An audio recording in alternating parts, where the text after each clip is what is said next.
ભારતીય સંસ્કૃતિમાં ગાયને માતા કહેવામાં આવે છે, ત્યારે જૂનાગઢમાં એક અનોખી પહેલ કરવામાં આવી છે. ગૌમાતાને સન્માન સાથે અંતિમ વિદાય અપાશે. મૃત ગૌમાતાને દાટવાને બદલે હવે તેમના અંતિમ સંસ્કાર આપવાની જૂનાગઢ મનપાએ શરૂઆત કરી છે. હિન્દુ રીત રિવાજ પ્રમાણે ગૌમાતાના અંતિમ સંસ્કાર થાય તે માટે જૂનાગઢ મનપા દ્વારા ખાસ સ્મશાન તૈયાર કરવામાં આવી રહ્યું છે. સામાન્ય રીતે મૃત પશુઓને દફનાવવામાં આવે છે, પરંતુ જૂનાગઢમાં ગૌમાતા માટે ખાસ સ્મશાન બનાવવામાં આવી રહ્યું છે. અનેક વખત મૃત ગાયોના ચામડાને લઈને વિવાદ થતો હોવાના કારણે જૂનાગઢ મનપા દ્વારા હવે મહત્વનો નિર્ણય લેવાયો છે. મહાનગરપાલિકા દ્વારા ₹2,50,00,000 ખર્ચે ગેસ આધારિત સ્મશાન બનાવવામાં આવશે. હાલ પ્રાથમિક ધોરણે ગેસ ભઠ્ઠી તૈયાર કરવામાં આવશે. જો ભવિષ્યમાં જરૂર પડશે તો અન્ય એક ગેસ ભઠ્ઠી તૈયાર કરાશે.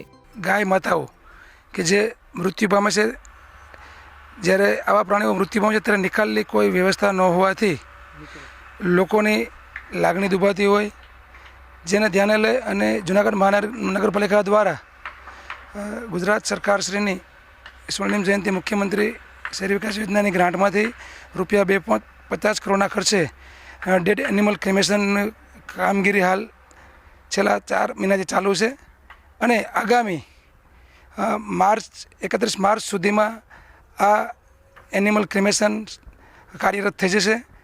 આ હાલમાં એક એનિમલ ક્રેમેશન અને ભઠ્ઠી બેસાડવામાં આવશે, જેમાં અંદાજિત 10 થી 12 મૃત પ્રાણીઓ એટલે કે ગાય માતાઓના હિન્દુ ધર્મને લાગણી ન દુભાય તેવી રીતે અગ્નિ સંસ્કાર કરવામાં આવશે. હાલમાં તો જૂનાગઢ મહાનગરપાલિકાના યુવનગર ડમ્પિંગ સાઇટ ખાતે 15 TPDના CBG ગેસ પ્લાન્ટની કામગીરી ચાલુ છે, જે પૂર્ણ થયેથી એ ગેસનો પણ આ જે ગેસ ભઠ્ઠી છે એમાં ઉપયોગ કરી શકાશે. પરંતુ તાત્કાલિક શરૂઆત કરવા માટે LPG ગેસ સિલિન્ડરનો ઉપયોગ કરવામાં આવશે.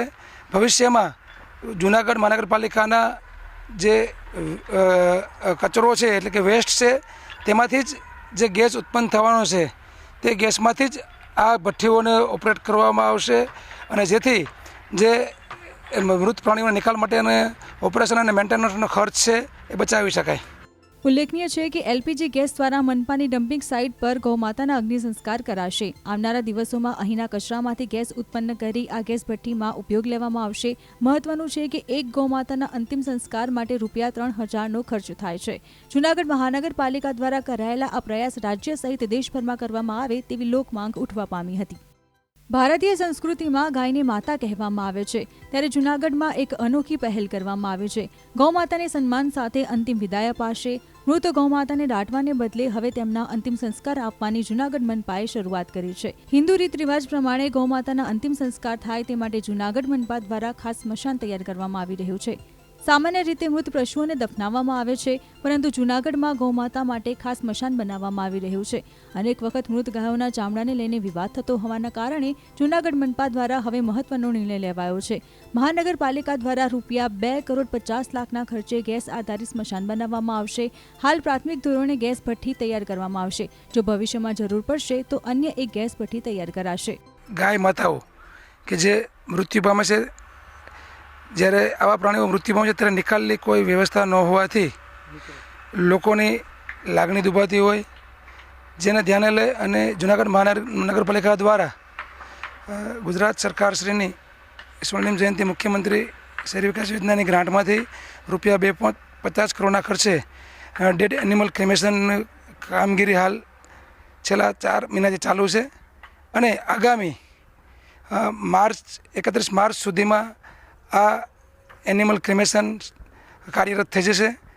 આ હાલમાં એક એનિમલ ક્રેમેશન અને ભઠ્ઠી બેસાડવામાં આવશે, જેમાં અંદાજિત 10 થી 12 મૃત પ્રાણીઓ એટલે કે ગાય માતાઓના હિન્દુ ધર્મને લાગણી ન દુભાય તેવી રીતે અગ્નિ સંસ્કાર કરવામાં આવશે. હાલમાં તો જૂનાગઢ મહાનગરપાલિકાના યુવનગર ડમ્પિંગ સાઇટ ખાતે 15 TPDના CBG ગેસ પ્લાન્ટની કામગીરી ચાલુ છે, જે પૂર્ણ થયેથી એ ગેસનો પણ આ જે ગેસ ભઠ્ઠી છે એમાં ઉપયોગ કરી શકાશે. પરંતુ તાત્કાલિક શરૂઆત કરવા માટે LPG ગેસ સિલિન્ડરનો ઉપયોગ કરવામાં આવશે. ભવિષ્યમાં જુનાગઢ મહાનગરપાલિકાના જે કચરો છે એટલે કે વેસ્ટ છે તેમાંથી જ જે ગેસ ઉત્પન્ન થવાનો છે તે ગેસમાંથી જ આ ભઠ્ઠીઓને ઓપરેટ કરવામાં આવશે અને જેથી જે મૃત પ્રાણીઓના નિકાલ માટેનો ઓપરેશન અને મેન્ટેનન્સનો ખર્ચ છે એ બચાવી શકાય. ઉલ્લેખનીય છે કે એલપીજી ગેસ દ્વારા મનપાની ડમ્પિંગ સાઇટ પર ગૌમાતાના અગ્નિ સંસ્કાર કરાશે. આવનારા દિવસોમાં અહીંના કચરામાંથી ગેસ ઉત્પન્ન કરી આ ગેસ ભઠ્ઠીમાં ઉપયોગ લેવામાં આવશે. મહત્વનું છે કે એક ગૌમાતાના અંતિમ સંસ્કાર માટે ₹3,000નો ખર્ચ થાય છે. જૂનાગઢ મહાનગરપાલિકા દ્વારા કરાયેલા આ પ્રયાસ રાજ્ય સહિત દેશભરમાં કરવામાં આવે તેવી લોકમાંગ ઉઠવા પામી હતી.